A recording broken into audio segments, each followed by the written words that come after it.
How many of you have one of these on your front door?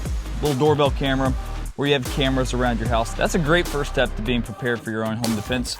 But what do you do if somebody's at your front door and you don't want them there? Being prepared for your home defense is beyond just having a security system, having a gun. You need to have a plan. If you don't have a plan, let me help you with that. I just created a new course called Home Defense Mastery. This is an online course that I took my years of experience in law enforcement and packed all of that information into a consumable package that is going to help you protect your family.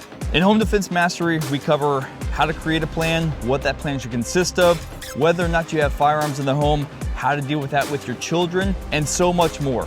This is something that every family needs to have. Whether you're single, a couple, or you have a whole family to think about, this is something that you can't gamble with. Take the steps necessary now before you need it, rather than waiting until something terrible happens and then trying to catch up on the backside.